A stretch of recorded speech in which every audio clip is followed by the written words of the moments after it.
আমি আমার জীবনে আমি এটা আবেগিতভাবে বলছি যে এটা ছিল আমার জীবনের একটা স্মরণীয় বিকেল। আমি দাওয়ার কাজ শুরু করেছিলাম 2010 সালের থেকে, 2009-10 সাল থেকে। আর প্রথম দিকে মাঠে ময়দানে দাওয়াতে কাজ করতাম, পায়ে হেঁটে হেঁটে। তখন এভাবে বিমানেও কেউ নিয়ে আসতো না, মানুষ চিনত না, জানতো না। আপনারা আমাকে চেনেন হয়তো 2-3 বছর থেকে। এর আগে আমরা গ্রামে গঞ্জে, চরাঞ্চলে, উত্তরবঙ্গে, এইখানে ওইখানে বিভিন্ন জায়গায় দাওয়াতি সফর দিয়েছি আলহামদুলিল্লাহ। তো আমার স্বপ্ন ছিল যে তার সাথে মিট করার, যেহেতু তার থেকে আমি অনেকটাই ইন্সপায়ার্ড হয়েছি দাওয়াতের ক্ষেত্রে। শুধু আমি না, এরকম লক্ষ লক্ষ যুবক আছেন যারা তার লেকচার শুনে হেদায়েতের পথে এসেছেন, দাওয়াতের কাজ করেছেন। এরকম মানুষকে যখন কাছে পাওয়া যায় তখন তো মনের আবেগ ধরে রাখা যায় না। তো আমি আমার ভাঙাচোরা ইংরেজি দিয়ে তাকে অনেক প্রশ্ন করলাম, অনেক বিষয়ে ভেতর থেকে কিছু ইলমি রস বের করার চেষ্টা করলাম। হয়তো একটা জিনিস আমিও জানি, তিনিও জানেন, কিন্তু তার মুখ থেকে শুনলে আর অনেক বেশি জ্ঞান পাওয়া যায়। তো আমি এখান থেকে আজকে সকালে বসে বসে এগুলো পয়েন্ট আউট করে লিখেছি, যাতে আপনি ভুলে না যাই যে আমি কি শুনেছি তার কাছে। আর আজকের লেকচারটা দিলে এটা অনলাইনে থেকে যাবে, সবার কাছে মেসেজ চলে যাবে ইনশাআল্লাহ, যে মৌলিকভাবে তিনি কি কি বিষয় বলতে চান। আমার প্রশ্নের উদ্দেশ্য ছিল একটাই, যে বর্তমান সমসাময়িক প্রেক্ষাপটে ইলমি অঙ্গন, পলিটিক্স, ইকোনমিক্স, ধর্মীয় বিভাজন, আমাদের নৈতিক অবক্ষয় সব কিছু বিবেচনা করে কিভাবে আমরা এখন দাওয়াতি কাজটা করব। একজন দায়ীর কী কী কোয়ালিফিকেশন থাকা উচিত, আমাদের কোন কোন জায়গায় বেশি ফোকাস করা উচিত, কোন কোন বই পড়া উচিত, কোন কোন স্কলারকে ফলো করা উচিত, কিভাবে আমরা উম্মাকে এগিয়ে নেব, এরকম কিছু প্রশ্ন ছিল আমার। এই সামগ্রিক প্রশ্নগুলোর তিনি কিছু এলোমেলো উত্তর দিয়েছেন, আমি সেগুলোকে সাজিয়েছি আজকে ইনশাআল্লাহ। আশা করি আপনাদের ভালো লাগবে ইনশাআল্লাহ। তো আল্লাহর নামে শুরু করছে, বিসমিল্লাহির রহমানির রহিম।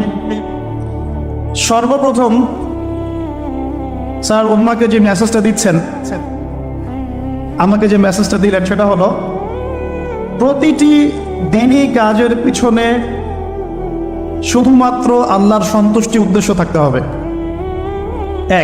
প্রত্যেকটা দিনই কাজের পেছনে উদ্দেশ্য থাকবে শুধুমাত্র আল্লাহর সন্তুষ্টি অর্জন করা। তাই আমরা বলতে পারি আমাদের দিনই কাজের যত প্রেক্ষাপট আছে, যত ক্ষেত্র আছে, এর সব কিছুর ইখলাস ঠিক থাকতে হবে। আল ইখলাস লিল্লাহ, এটা হচ্ছে সবচেয়ে প্রথম কথা। এখন আমি একটু ব্যাখ্যা করি আপনাদের সামনে ইখলাস কি। দিনই ইলম শিখবো কেন, মানুষ আমাকে বড় স্কলার বলবে, এটা ভাবলেই জাহান্নামে যাওয়ার জন্য যথেষ্ট। নামাজ পড়বো কেন, মানুষ আমাকে দেখে নামাজি বলবে, জাহান্নামে যাওয়ার জন্য যথেষ্ট।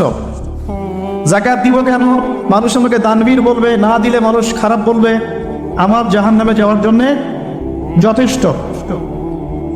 এখানে এসেছি, সবাই সম্মান দিচ্ছে, মনের মধ্যে একটা অহংকার চলে আসলো, আমি মনে হয় একটু সুপিরিয়র, আমি মনে হয় একটু বেটার, যথেষ্ট জাহান্নামে যাওয়ার জন্যে যথেষ্ট। ইখলাস মানে কি? প্রতিটা দিনই কাজ শুধুমাত্র এক আল্লাহর সন্তুষ্টির জন্য হতে হবে।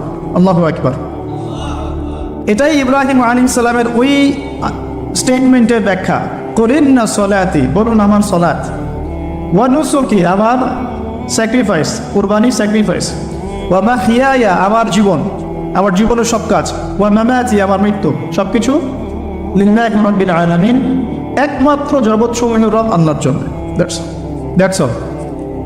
তো প্রিয় ভাই ও বোনেরা, যারা লেকচারটা শুনবেন অনলাইন অফলাইনে, সর্বপ্রথম নসিহত আজকের টপিকটা হচ্ছে অমূল্য কিছু নসিহত ডক্টর জাকির নায়েক স্যারের মুখ থেকে। এটা আমার লেকচার না, আমি অনুবাদ করছি। অমূল্য কিছু নসিহত ডক্টর জাকির নায়েক স্যারের মুখ থেকে। আর কনভারসেশন কিন্তু একরকম হয় না।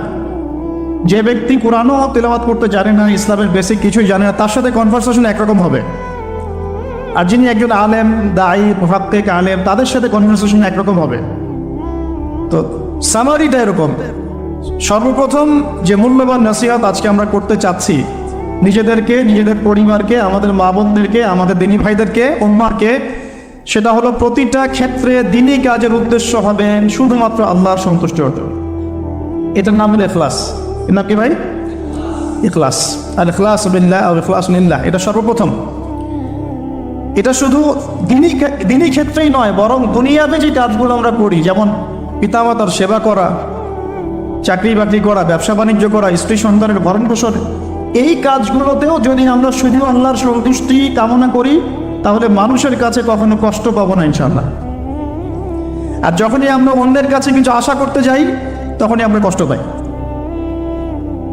স্ত্রীর জন্য করছেন, প্রবাসে থেকে কষ্ট করে টাকা উপার্জন করে দেশে পাঠাচ্ছেন। এখন আপনার যদি কাজের উদ্দেশ্য থাকে স্ত্রী আমাকে বেশি ভালোবাসবে ওসিলায়, তাহলে কোনো একদিন আপনি তার ব্যবহারে কষ্ট পাবেন।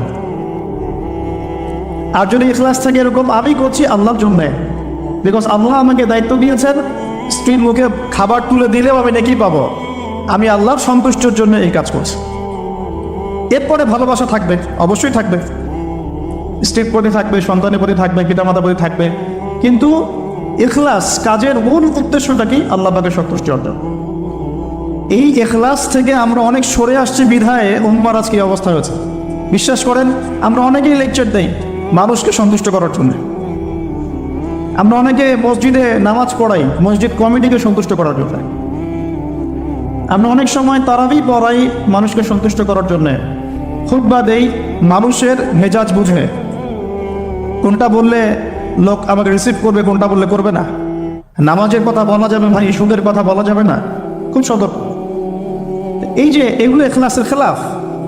বই লিখছি মানুষ আমাকে চিনবে জানবে, আমারও দু চারটা বই থাক, ইখলাস। লেকচার দিচ্ছি, সংগঠন করছেন, অ্যাসোসিয়েশন, দাওয়াতি কাজ, সাদাকা, ইখলাস। মানে আমার প্রতিটা কাজের উদ্দেশ্য একটাই, মানুষ আমাকে ভালো বলুক আর খারাপ বলুক, আমাকে হকটাই বলতে হবে আল্লাহর জন্যে। দিস ইজ কল্ড ইখলাস। আল্লাহ পাক আমাদের সবাইকে মুখলেসভাবে দিন পালন করার, প্রচার করার তৌফিক দান করুন। 1 নম্বর। 2,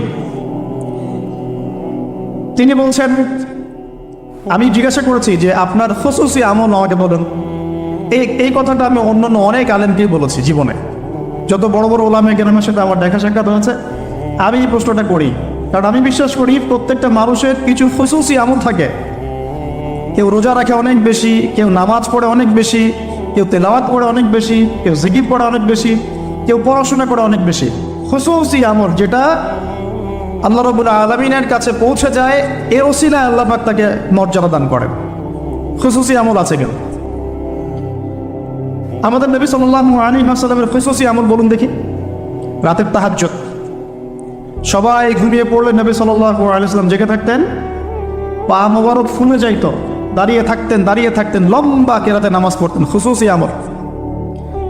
দাউদ আলাইহিস সালামের খুসুসি আমল ছিল রোজা রাখতেন একদিন পর পর, খুসুসি আমল। এরকম এক এক সাহাবীর এক এক নবীর এক এক সাহাবীর খুসুসি কিছু আমল আছে। আবু বকর রাদিয়াল্লাহু আনহুর খুসুসি আমল কয়জন জানেন? ফজরের নামাজ পড়ে তিনি দূরে কোথাও চলে যেতেন। ওমর রাদিয়াল্লাহু আনহু একদিন ফলো করছেন, যায় কোথায় এই মানুষটা।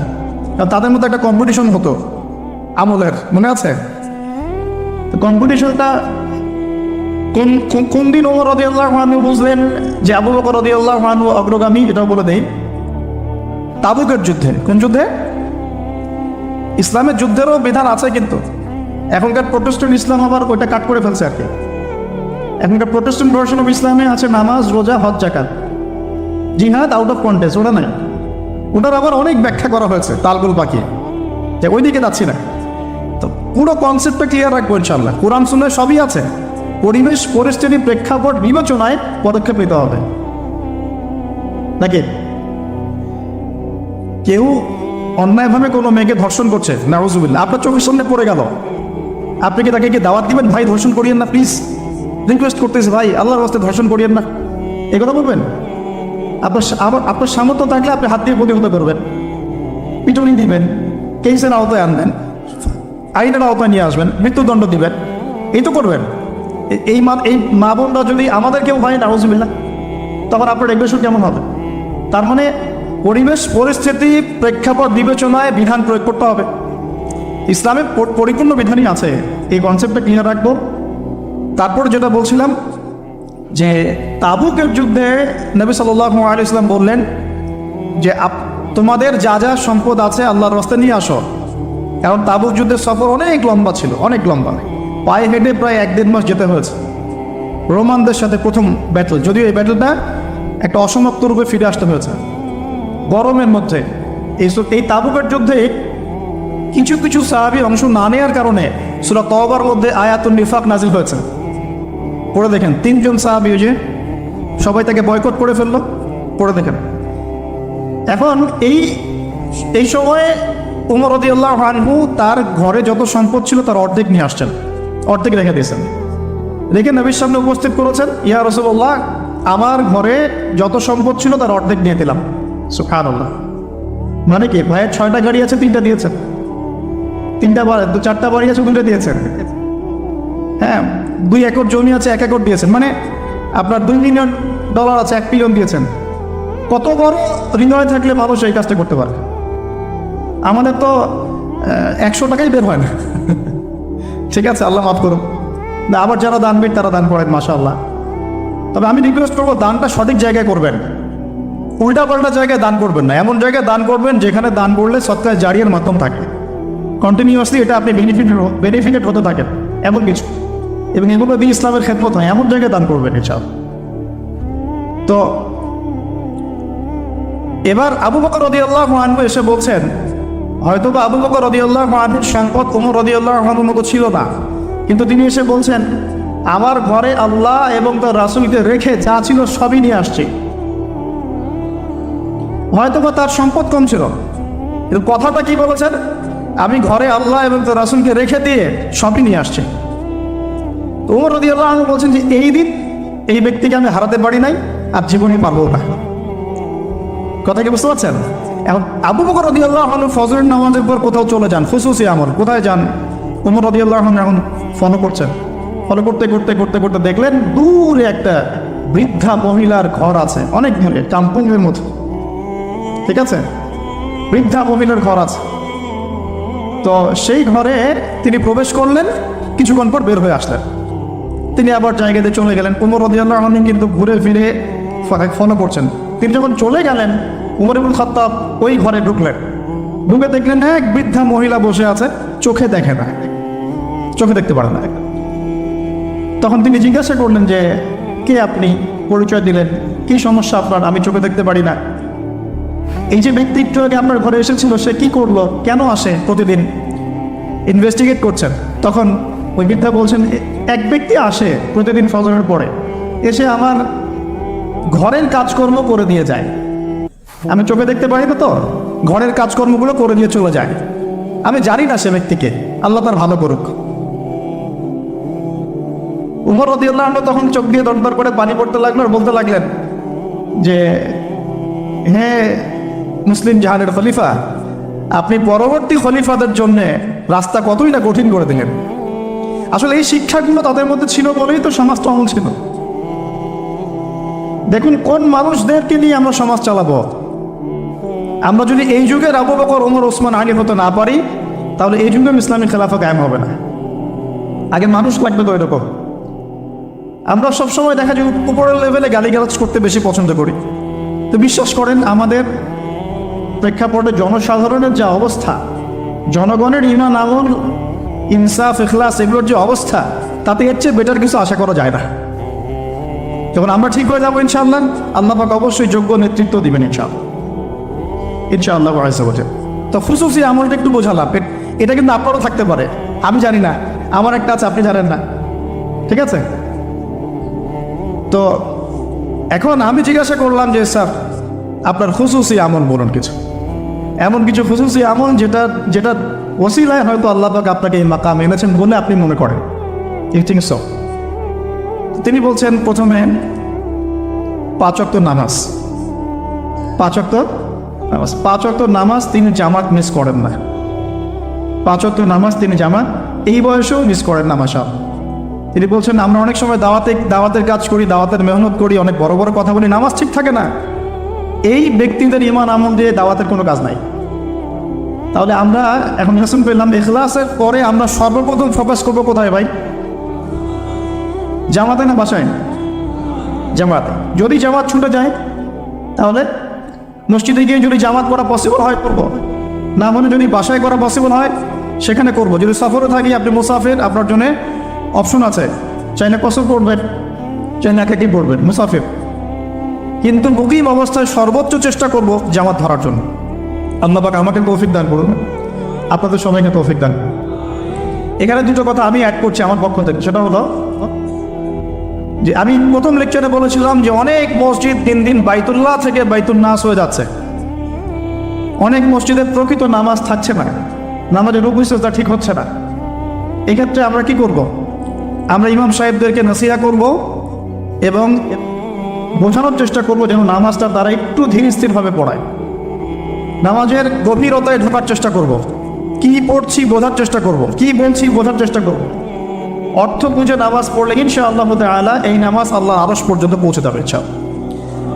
আর যদি আমরা নামাজের ব্যাপারে গাফেল থাকি এবং নামাজে ফাঁকিবাজি করি, নামাজের আধ্যাত্মিকত্ব মারেফত নষ্ট হয়ে যায়, তাহলে কিন্তু সমস্যা। আমরা যেটা করি, নামাজের ইখতিলাফি কিছু মাসআলা নিয়ে বেশি ঝগড়া করি।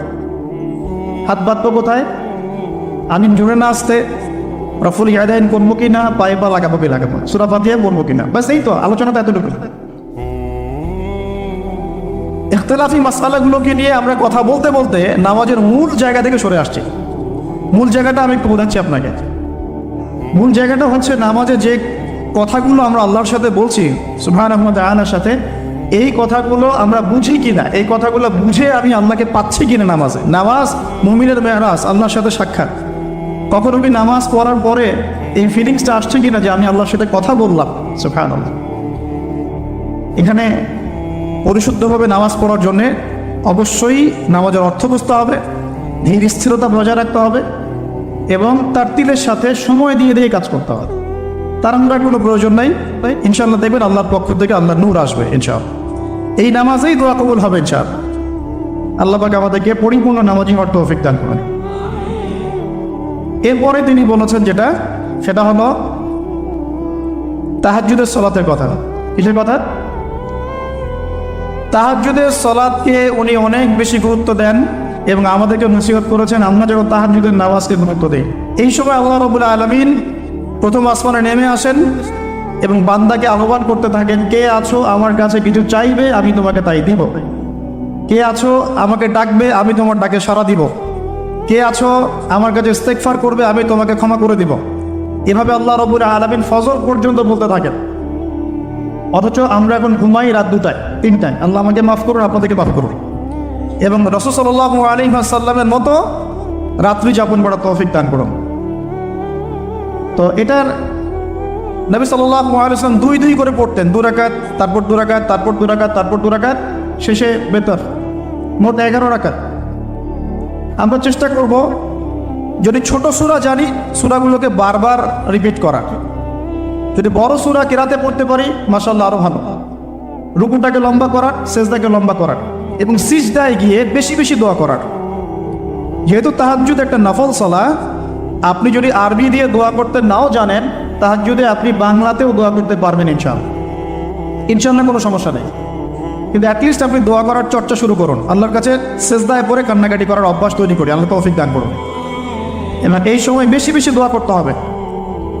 আমি এই কথাটা শুধু তার কাছেই প্রথম শুনিনি, এর আগে আরও অনেক বড় বড় আলেমরা এই কথাটাই বলেছেন যে তাহাজ্জুদ গোজার হতে হবে। আল্লাহ পাক আমাকে তাহাজ্জুদ গোজার হওয়ার তৌফিক এনায়েত করুন, আপনাদের সবাইকে তৌফিক দান। পয়েন্টস একটু বেশি, এই জন্য আমি শর্ট করছি, কারণ একটা পয়েন্টসে অনেক লম্বা কথা বলা যায়, অনেকগুলো পয়েন্টস আছে। এরপরে তিনি যেটা বলেছেন সেটা হলো প্রতিটা কাজে সুন্নাতকে অনুসরণ করা। প্রতিটা কাজে সুন্নাতকে অনুসরণ করা। ঘুমাবো, সুন্নত নাই? ঘুমানোর সুন্নত, কানে হেডফোন দিয়ে গান শুনতে শুনতে ঘুমান, এখনকার সুন্নত নাকি? একটু টিভি দেখে, ইউটিউব দেখে রিল্যাক্স, মাশাআল্লাহ, আস্তাগফিরুল্লাহ, ঘুমানোর সুন্নত নাকি? সম্ভব হলে একটু ওযু করে নেয়া। আচ্ছা, তারপরে সূরা ফালাক, সূরা নাস, ইখলাস পড়া, হাত দুটো একত্রিত করে ফু দিয়ে এভাবে পুরো গা মাসাহ করা। এই কাজটা আরও 2 বার করা, মানে ইন টোটাল 3 বার করা। এরপর সূরা কাফিরুন পড়া। ঘুমানোর সময় যে সূরা কাফিরুন পড়ে তাকে আল্লাহ পাক শিরক থেকে মুক্ত রাখবেন ইনশাআল্লাহ। আর শিরকের গুনাহ কিন্তু আল্লাহ মাফ করেন না। এই গুনাহ ছাড়া যে কোনো গুনাহ আল্লাহ পাক যাকে ইচ্ছা মাফ করতে পারেন, তওবা করলে সেটা আলাদা বিষয়। আর সূরা বাকারার শেষের 3টা আয়াত পড়া। নবী সাল্লাল্লাহু আলাইহি ওয়াসাল্লাম বলেছেন সূরা বাকারার শেষের 3 আয়াত রাত্রেবেলা পড়লে সারা রাত ইবাদতের নেকি পাওয়া যায়। এখানে একটা কথা বলে নিই, যদি ঘুমাতে একটু দেরিও হয়ে যায়, 12টা বেজে গেছে মনে করেন, ওযু করে 2 রাকাত নামাজ পড়ে ঘুমিয়ে যান, ইনশাল্লাহ আপনি রাতের বেলা দাঁড়িয়ে থাকার নেকিটা পাবেন, কিয়ামুল লাইলের নেকি পাবেন ইনশাল্লাহ। জরুরি না যে একদম আপনাকে প্রথমে ঘুমিয়ে শেষে উঠে আবার এই প্র্যাকটিসটা প্রতিদিন করতে হবে। অনেকে হয়তো পারবে না, অনেকে জব করে, অনেক সমস্যা থাকতে পারে, অনেকে রাত্রে কাজ করে। তো দেরি হয়ে গেলে ঘুমানোর ক্ষেত্রে অ্যাটলিস্ট 2-4 রাকাত নামাজ পড়ে তারপর ঘুমিয়ে যান। পারলে আপনার স্ত্রীকে পিছনে নেন, আপনার বাচ্চাকে ডান পাশে নেন, যে জেগে আছে ওই ভাইকে পিছনে নেন, জামাত হয়ে যাবে। এই চর্চাগুলো না হলে আসলে সমাজ পরিবর্তন হবে না, পরিবারই পরিবর্তন হবে না, সমাজ তো পরের কথা। আর আমল এভাবে না বাড়ালে আমরা এই যুগের আবু বকর ওমর হতে পারবো না। আর এই যুগের আবু বকর ওমর হতে না পারলে আমাদের হাতে ইসলামী খেলাফা আসবে না। আমাদের টার্গেট খেলাফা, ওইটা টার্গেট, কিন্তু ওই জায়গায় না যাওয়া পর্যন্ত মুসলিম উম্মার কোনো শান্তি নাই। ওই জায়গায় না যাওয়া পর্যন্ত আমরা সারা বিশ্বে মার খেতেই থাকবো। ওই জায়গায় যখন মুসলিমরা ছিল তখন কেউ আমাদের দিকে চোখ তুলতে পারতো না, কোনো মুসলিম বোনের দিকে খারাপ নজরে তাকাতে পারতো না। আজকে কারাগারের পর কারাগার ভরে ফেলছে মুসলিম মেয়েদেরকে দিয়ে। মিডল ইস্টের খবর জানেন, ইয়েমেনের খবর রাখেন, সিরিয়ার খবর রাখেন, প্যালেস্টাইনের খবর রাখেন, সবাই জানে, ওপেন সিক্রেট, এগুলো তো নতুন করে বলার কিছু নাই। তো ওই জায়গা থেকে আমরা সরে আসছি বিধায় আমাদের উপর থেকে ওই কর্তৃত্বটা আল্লাহ পাক নিয়ে নিয়েছেন। এটা আমাদের উপর আযাব বলা যায়, পরীক্ষা, আযাব। তো এই আমলগুলো বাড়াতে হবে, আল্লাহ পাক তৌফিক দান করবে। এবং দোয়া, এখন এই সময় প্রচুর দোয়া করতে হবে, এবং দোয়ার মধ্যে নিজের ব্যক্তি, নিজের পরিবার, নিজের সুস্বাস্থ্য, নিজের এলেম, নিজের হালাল রিজিক, হ্যাঁ, নেক আমলের তৌফিক, জীবনের লক্ষ্যগুলোর তৌফিক, পরিবারের শান্তি, উম্মার জন্য দোয়া, নির্যাতিত মুসলিম ভাই বোনদের জন্য দোয়া, হ্যাঁ, ওলামায়ে কেরাম যারা মাজলুম তাদের জন্য দোয়া, এই দোয়াগুলো থাকবে ইনশাআল্লাহ। আল্লাহ পাক আমাদেরকে বেশি বেশি দোয়া করার তৌফিক দান করুন, এবং আমাদের দোয়াগুলো আল্লাহ পাক কবুল করে নেন। তো এই তাহাজ্জুদ সম্পর্কে সংক্ষিপ্ত কিছু কথা বলার পরে বলছিলাম প্রফেটিক লাইফস্টাইল, মানে ঘুমানোর সময় সুন্নাহ, ঘুম থেকে উঠে সুন্নাহ নাই, ঘুম থেকে উঠে সুন্নাহ, হোয়াটসঅ্যাপ চেক কর কি হলো ফোনের মধ্যে নাকি, ঘুম থেকে উঠে সুন্নাহ, চোখ একটু ঘষা 3 বার, মুখটা ঘষা, মুখ থেকে ঘুমের ভাব দূর করা, আলহামদুলিল্লাহ ইন্নাযী আহইয়ানা বা'দা মা আমাতানা ওয়া ইলাইহিন নুশুর। যদি শেষ রাতে ওঠেন সূরা আলী ইমরানের শেষের 10 আয়াত পড়া, এটাও সুন্নাহ। তারপরে ইস্তিনজা যাই আমরা ইস্তিনজায় গিয়ে আগে 2 হাত কবজি পর্যন্ত ধুয়ে ফেলতে হয়, নাকে 3 বার পানি দিতে হয়, কারণ শয়তান নাকের ভিতর রাত কাটায়। এটা আমরা দেখতে পারি না, শয়তান এবং জিন শয়তান অনেক কিছু করে আমাদের সাথে। তারা আমাদেরকে বদনজর দেয়, তারা আমাদেরকে দেখে, আমাদেরকে ওয়াসওয়াসা দেয়, অনেক কিছু করে, আমরা বুঝতে পারি না। আল্লাহ পাকের ফেরেশতারা, আল্লাহ পাক যদি ফেরেশতাদের মাধ্যমে এই নিরাপত্তা না দিতেন আমাদেরকে জিনরা উড়িয়ে নিয়ে চলে যেত। হ্যাঁ, এর এত দুষ্ট প্রকৃতির মানব, সৃষ্টি মাখলুক, এর মধ্যে ভালো মন্দ আছে, খারাপদের কথা বলছে। তো ওয়াশরুমে যখন হেঁটছেন ওখানেও কিন্তু শয়তান আছে। শয়তান রাত কাটায় আমাদের 2 পায়ের মাঝখানে এবং নাকের 2 গহ্বরের মাঝখানে। এই জন্য ঘুম থেকে উঠে 3 বার নাকে পানি দিতে হয়, আর আগে হাত ধুয়ে নিতে হয়। তারপরে বাথরুমে ঢোকার সময় আমরা ডান পা ইউজ করবো না, আগে বাম পা। বের হওয়ার সময় ডান পা। দোয়া, বিসমিল্লাহ আল্লাহুম্মা ইন্নী আউযু বিকা মিনাল খুবসি ওয়াল খাবাইস। এখনকার টয়লেট যেগুলো হচ্ছে, মানে যা চলছে আর কি, ইংলিশ, এখানে নবী সাল্লাল্লাহু আলাইহি ওয়াসাল্লামের মতো বসা সম্ভব না।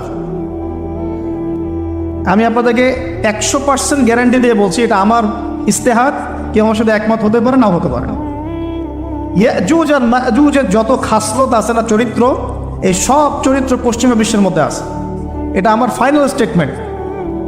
ইয়াজুজ আর মাজুজের চরিত্র, আমি বলিনি যে এরাই তারা, তা বলি নাই, বলেছি এদের ইয়াজুজ মাজুজের যে চরিত্রটা, এই পুরোটাই পশ্চিমাদের মধ্যে আছে।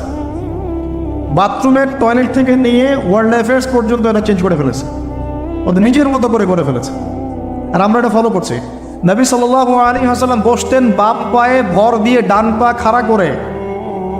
যে কোনো আলেমদেরকে জিজ্ঞাসা করবেন, হাদিসে কিতাব মোতালা করবেন, বাম পায়ে ভর দিয়ে ডান পাটা একটু উঁচু করে, এইভাবে যারা বসে তাদের মানে টয়লেটটা খুব ক্লিয়ার হয়, খুব সুন্দর মতো হয়ে যায়। এখন আপনি কিভাবে ইংলিশ টয়লেটে বসবেন এভাবে, আমাকে বলেন। উঠে বসতে গেলে তো ব্রেক, শেষ, আপনি নিজেই ভিতরে তখন।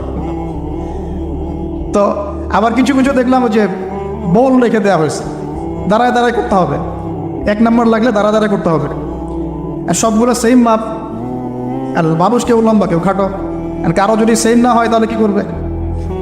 এটা একটা বিষয়। তো আল্লাহ মাফ করুক।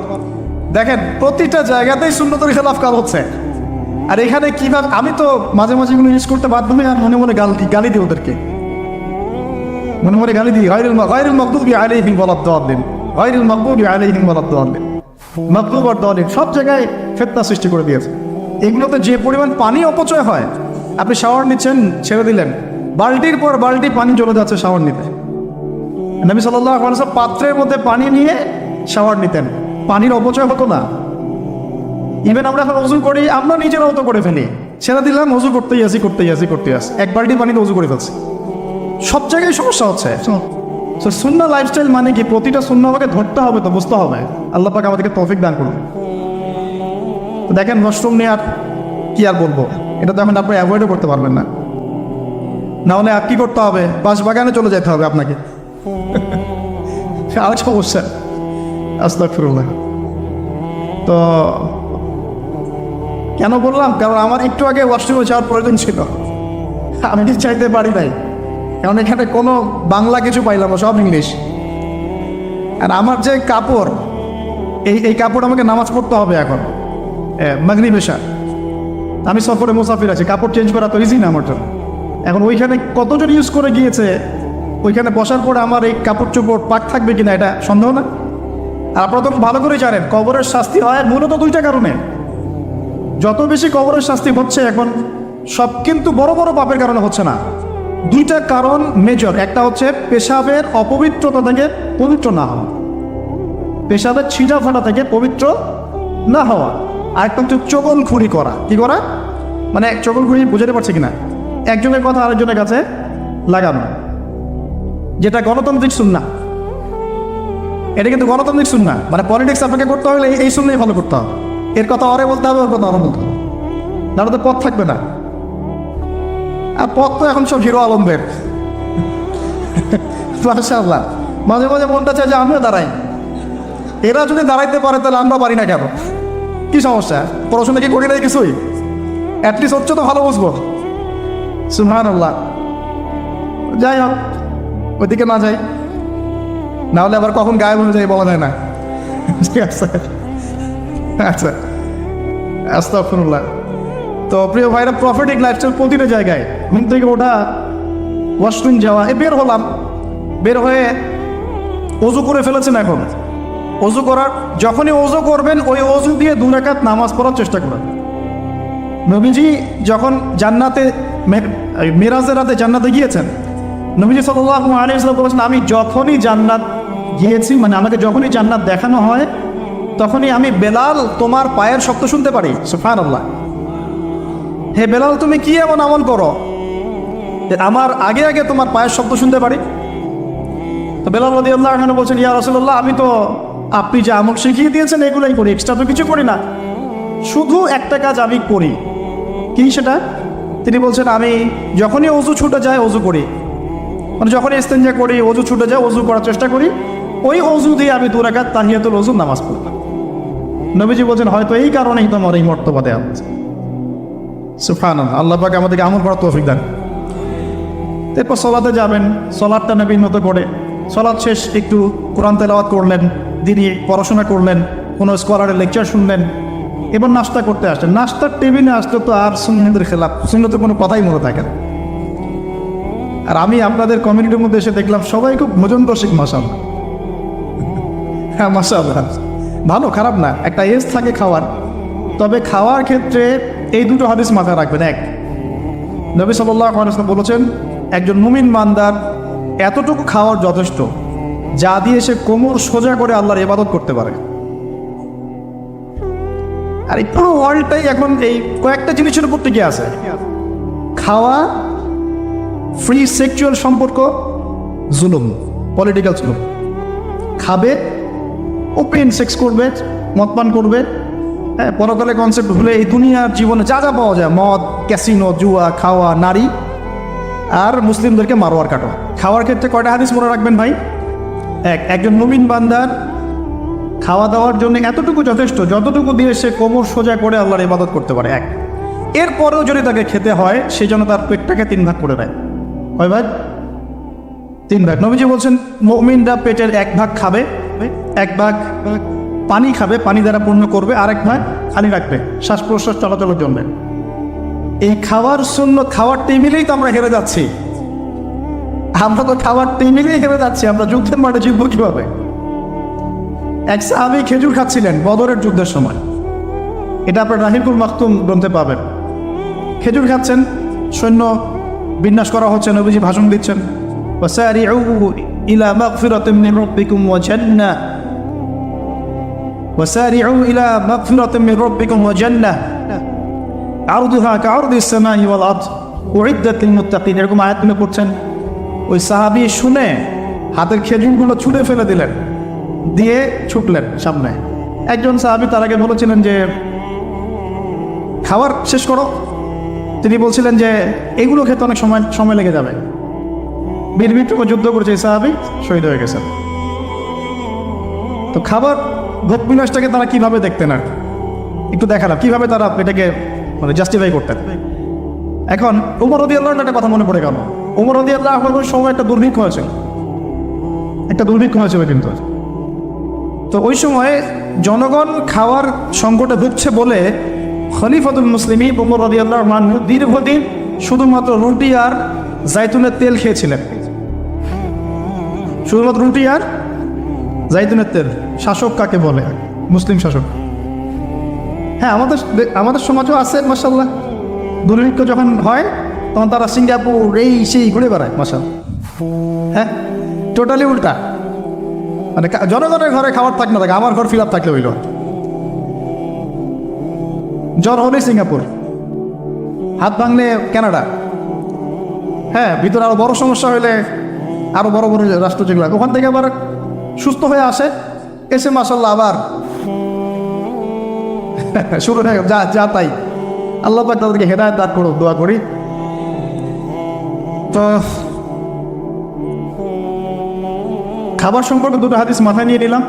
এখন আমরা হাইজেনিক খাবারগুলো খাওয়ার বেশি চেষ্টা করব। আমরা যে খাবারগুলো খাচ্ছি ইদানিং, এই খাবারগুলোতে বেশিরভাগই আমাদের ক্ষতি হচ্ছে।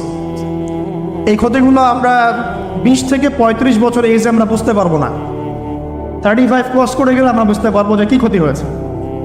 এই জন্য ইয়াং যারা আছেন, লেকচার শুনছেন, খাবার এবং ফিজিক্যাল এক্সারসাইজ এগুলোর ব্যাপারে খুব সচেতন হতে হবে। আল্লাহ পাক তৌফিক দান করুন। এই বিষয়ে ডক্টরদের পরামর্শ নেবেন, তারা আরও ভালো বলতে পারবেন। তো প্রফেটিক লাইফস্টাইল মানেই আমার ঘুম, আমার ইস্তেঞ্জা, আমার ওযু, আমার নামাজ, আমার খাওয়া, আমার পড়াশোনা, ইবাদত, কোরআন তেলাওয়াত, জিকির আজকার, ইভেন আপনার জব সেকশন, আপনার এডুকেশন সেকশন, পলিটিক্যাল সেকশন, সব কিছুকে নবী সাল্লাল্লাহু আলাইহি ওয়াসাল্লামের সুন্নাহ মতো ঢেলে সাজানো, এটার কথা তিনি বারবার বলছেন। যদি আমরা ভালো দায়ী হতে চাই, বড় আলেম হতে চাই, দিনের জন্য কিছু করতে চাই, আমাদেরকে আগে নিজের উপরে এই দিনটা প্রতিষ্ঠা করতে হবে। আল্লাহ পাক তৌফিক দান করুন। তো বললাম ইখলাসের কথা, সালাতের কথা, 5 ওয়াক্ত সালাত, তাহাজ্জুদ, প্রফেটিক লাইফস্টাইল। এরপরে তিনি যেটা ফোকাস করছেন, নসিহত করলেন, সেটা হলো সিজদায় বেশি বেশি দোয়া করো। সিজদায় বেশি বেশি দোয়া করো। এই দোয়াগুলো আপনারা শিখবেন হিসনুল মুসলিম বই থেকে। কোন বই? এখনই প্লে স্টোরে যান, দেখেন এখানে হিসনুল মুসলিম অ্যাপস দেওয়া আছে। যে কোনো বিষয়ের দোয়া, স্পেশালি সকাল এবং সন্ধ্যার দোয়াগুলো ছাড়বেন না। সেজদায় গিয়ে নিজের জন্য দোয়া করবেন, বাবা মার জন্য দোয়া করবেন, আত্মীয় স্বজনের জন্য দোয়া করবেন, উম্মার জন্য দোয়া করবেন, আমাদের মা বোনদের জন্য দোয়া করবেন, সন্তানদের জন্য দোয়া করবেন, আলেম ওলামাদের জন্য দোয়া করবেন, মুসলিম নেতাদের জন্য দোয়া করবেন, সবার জন্য, মজলুম ভাই বোন সবার জন্য দোয়া করবেন। পারা যাবে তো ইনশাআল্লাহ।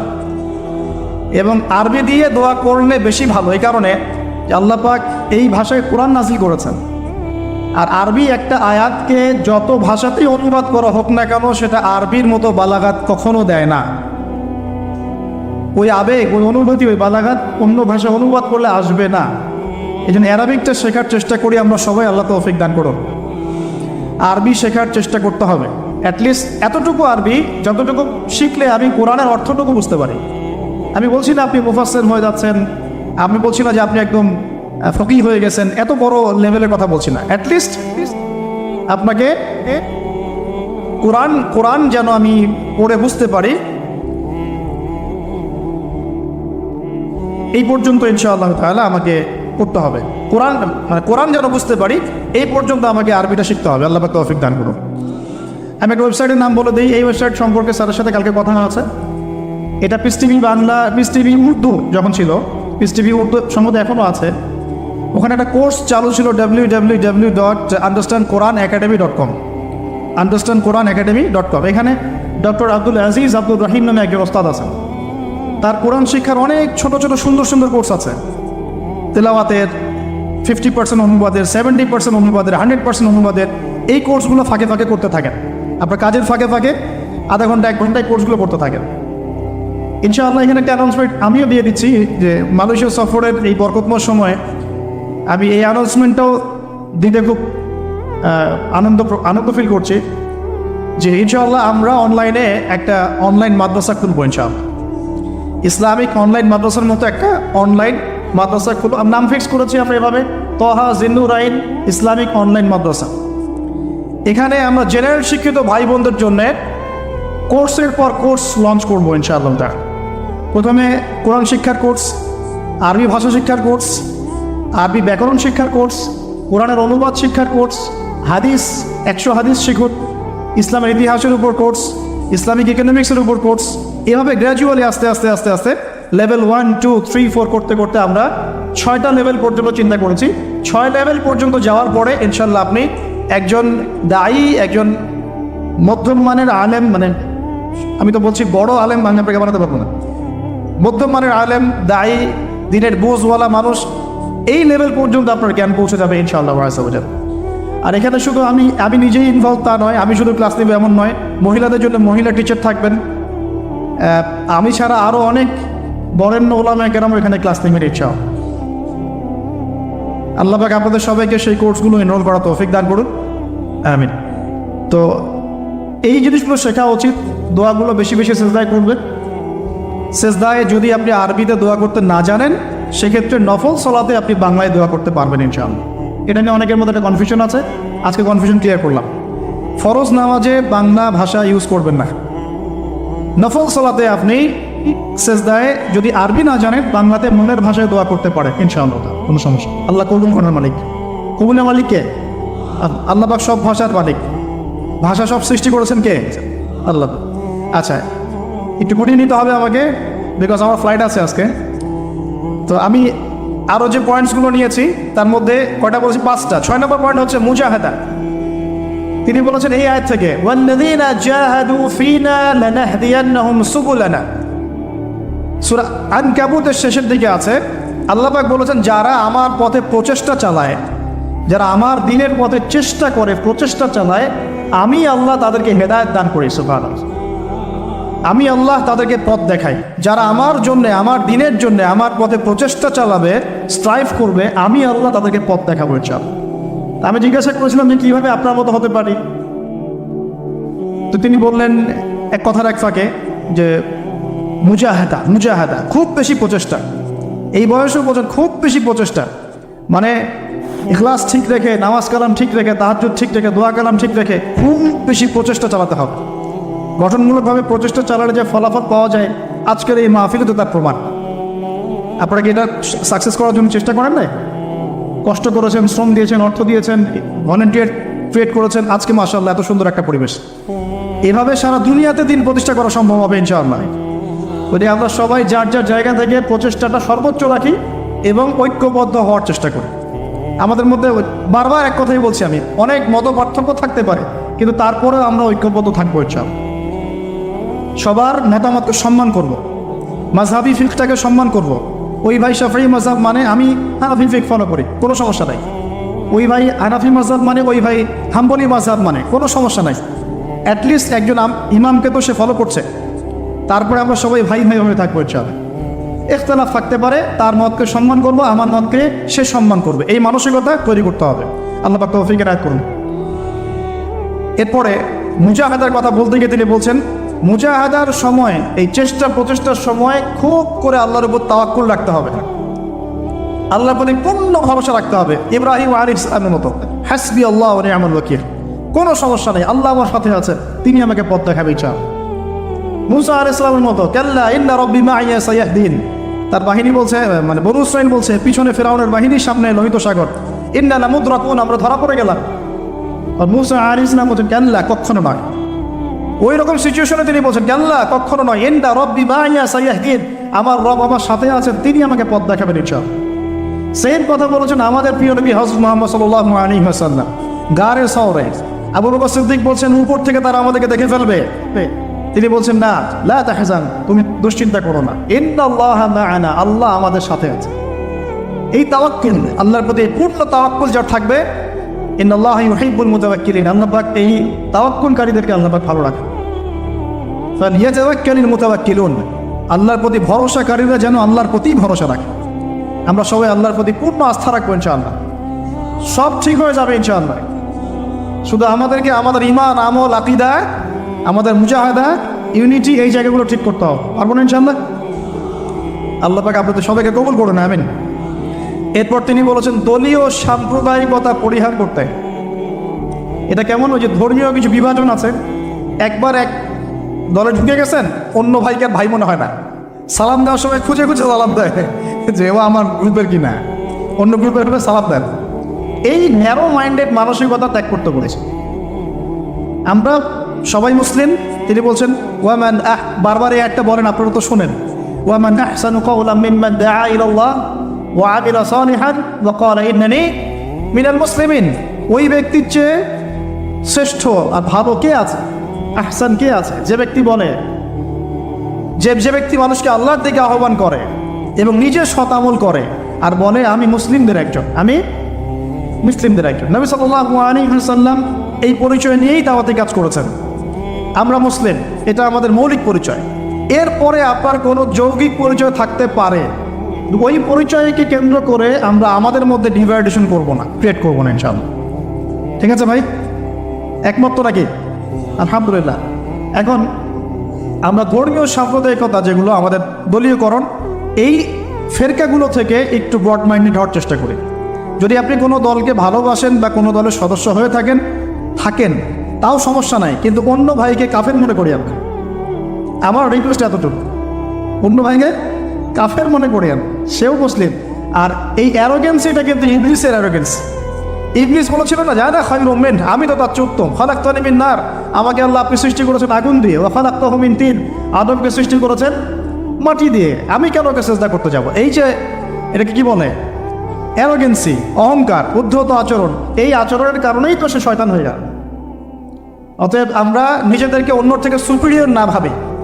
আমি যে বড় বড় কথা বলছি, এর চেয়ে ওই ভাইয়ের আমল বেশি হতে পারে, ওই ভাইয়ের চেয়ে এই ভাইয়ের আমল বেশি হতে পারে। কে জানে কার আমল নামায় কত নেকি আছে, কোন আমল আল্লাহর কাছে কবুল হবে, এটা তো আল্লাহই ভালো জানে।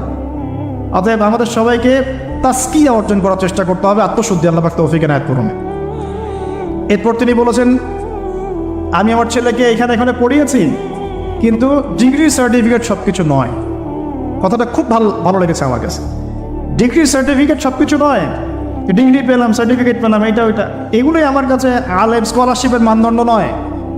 এলেম আল্লাহর পক্ষ থেকে আসে, এবং ওলামায়ে কেরামদের সামনে বসে বসে যে সিনায় যে এলেমটা আসে, এটাই হচ্ছে জ্ঞান।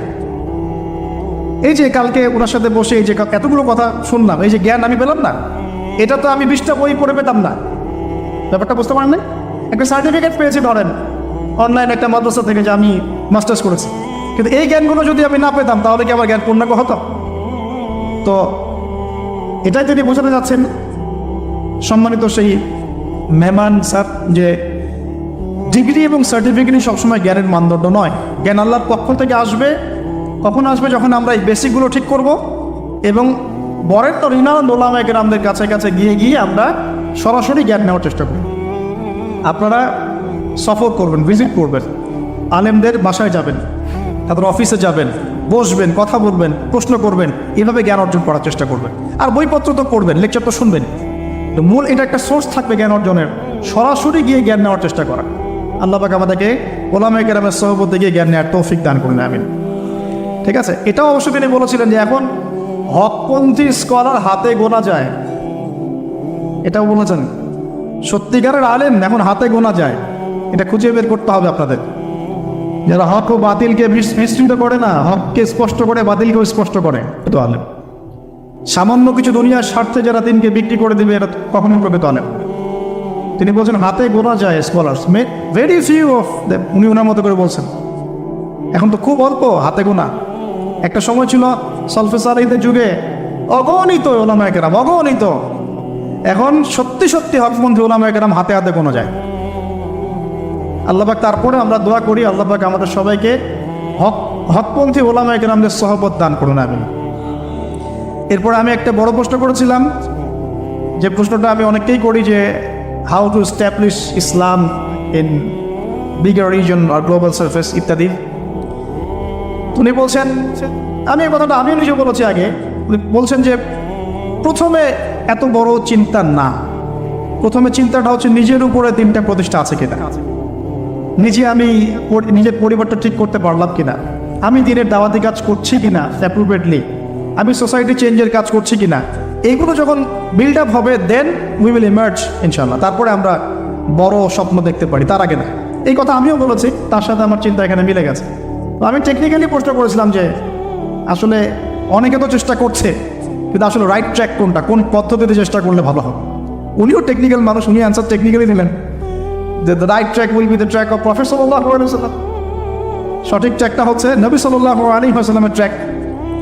ওইটা কীভাবে বুঝবো? তাহলে নবীর জীবনী পড়তে হবে, কীভাবে নবী সাল্লাল্লাহু আলাইহি ওয়াসাল্লাম দাওয়াতি কাজ করলেন, দিনটা কায়েম করলেন, ওইটাই হলো সুন্নাহ। এই সুন্নাহর আলোকে তিনি বলছেন আগে নিজের উপর, then establish Islam in your family, তারপরে আস্তে আস্তে তোমার পরিচিত মহলে, সোসাইটিতে, যতদূর পর্যন্ত আল্লাহ পাক তোমাকে তৌফিক দান করেন। আল্লাহ পাক আমাদের সবাইকে তৌফিক দান করুন, আমিন। আর ইনশাআল্লাহ সেদিন বেশি দূরে নয়, যেদিন এই সমস্ত ছোট ছোট চেষ্টাগুলোকে একজন নেতা ঐক্যবদ্ধ করবেন ইনশাআল্লাহ, তখন খেলা হবে ইনশাআল্লাহ। তারপরে আমি বলতে চাই, তিনি বলছেন, আরও বলেছেন যে লেখাপড়া করার ক্ষেত্রে জিজ্ঞাসা করছেন, লেখাপড়া স্টাডি করার ক্ষেত্রে আমরা আসলে কোন কোন স্কলার বা কী কী বিষয়কে বেশি গুরুত্ব দিব। তিনি বলছেন এভাবে যে পূর্ববর্তী ওলামায়ে কেরাম যারা, পরের আগেকার ওলামায়ে কেরাম যারা সলফে সালেহীন, তাদের কিতাব, তাদের বই, তাদের রিসোর্সগুলোকে বেশি প্রাধান্য দিতে হবে। কারণ তাদের কাছে ছিল একটা সুপ্রিম নলেজ, যেটা আমাদের কাছে এখন ওইভাবে নাই, আমরা ওই বইগুলোর উপর ডিপেন্ডেন্ট। তো পূর্ববর্তী ওলামায়ে কেরাম, বরেণ্য ওলামায়ে কেরামদের কিতাবাদিগুলো মোতালা করতে তিনি বেশি উৎসাহিত করছেন। আমিও এটাই আপনাদেরকে নসিহত করছি, আল্লাহ পাক তৌফিক দান করুন। বাঙালি জাতির প্রতি একটা নসিহত করেছে, বলবো? অতি আবেগের চোটে, বাই দ্য ওয়ে, উনি কিছু কথা বলেন। উনি খুবই মেহমানদারি কর্নেওয়ালা একজন মানুষ, গেস্টকে খুব সম্মান করেন, মেহমানদারি করেন চমৎকার, অত্যন্ত বিনয়ী মানুষ, সবসময় হাসি মুখে কথা বলেন, যদি একটু হার্ড কথা বলেন সেটাও হাসি মুখে বলেন, এবং নামাজের খুব পাবন, তাহাজ্জুদের খুব পাবন, খুব বেশি দোয়া করেন। এই মানুষটাকে দেখে তো একটু আবেগ ভেসে ওঠে কি না? তো চলে যাওয়ার সময় আমাকে একটা হাদিয়া দিয়েছেন, খুবই স্পেশাল একটা আতর। আমি বলি যে আমার বাসায় কিন্তু প্রচুর আতরের কালেকশন আছে, ওইটা দিয়ে যে কাউকে ফরজ গোসল দেওয়া যাবে, ঠিক আছে, কিন্তু এটা আমার জন্য খুব স্পেশাল এই গিফটটা। সেটা হাজারে আসওয়াদি ইউজ করা হয় এবং তার নাম সিগনেচার করা আছে ওখানে। তো আমি বললাম যে স্যার, আরেকটা জিনিস যদি কিছু মনে না করেন তাহলে নিতে চাই।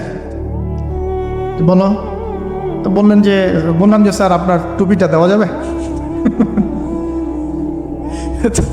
আমরা কিন্তু আসলে ওই আকীদা লালন করি না, যেটা দিলে বরকত হবে বা এরকম কিছু না, জাস্ট একটা স্মৃতি, তাই না? তো তিনি একটু বিরক্ত হলেন, বললেন যে তুমি লেকচারে পুরো বাঙালি জাতিকে বলবা বাংলাদেশিরা কেন টুপি চায় বারবার। মানে এই কথা তার আগেও হয়েছে আর কি, ঠিক আছে? টুপি চাইলে বাজার থেকে কিনতে বলো, 10 রিঙ্গেট, কত রিঙ্গেট লাগবে, 5 ringgit, cheap, very cheap, you can buy it, বলছে। তো বলছে তুমি উল্টা বাঙালিদেরকে বলবা তারা যেন টুপি না চায়, ঠিক আছে? তো ভাই, আপনারা আল্লাহর ওয়াস্তে আর টুপি চায় না। আমার কাছে অনেকেই চাইছে ভাই টুপিটা, আমার একটাই টুপি, যে ব্ল্যাক টুপিটা, ওটা একটাই, ওটা আসলে কিন্তু তার সেকেন্ড কপি নাই, ওটা আমার একটাই। তো এটা আপনারা করেন না, আমাদের জাতির মানিজ্যত রাখেন, ঠিক আছে? এর আগে একজনের কথা শুনেছে, যিনি দেখা করতে গিয়েছেন, টাইম দিয়েছেন উনি 5টায়, উনি 5 মিনিট পরে ঢুকেছেন।